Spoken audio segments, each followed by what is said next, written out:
ito na yung chinek up natin kanina. Bili natin ng bagong motor. Yan, spin motor. Yan. So, kapit na natin na ganyan.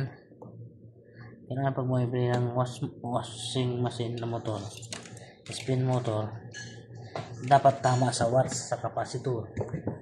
Sa kanyang bilos ito. Bilos. Kapit natin yun dito. Ayan. Ayun, nilihan natin ang bahagya yung kanyang shafting sa spin basket. Ito, lagyan ng konting grasa ito.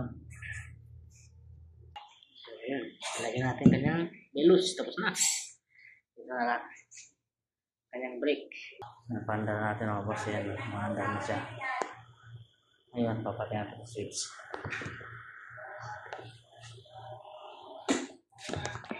Malalaman natin tama yung ikot niya.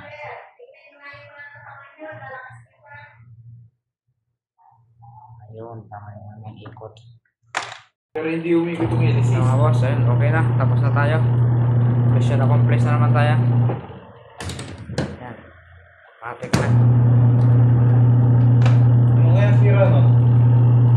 Ano daw sa... Tignan mo kunin ko. Yan. Esperada na tayo. Ha?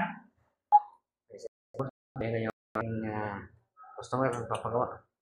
So, sa tayo sa ating ginawa. Salamat sa panonood. Salamat sa tiwala. Kung kami nanonood, kung bansa ka man naroon, saan lugar ka man naroon, comment mo naman dyan para malaman ko din kung saan nakarating ang ating video. Salamat!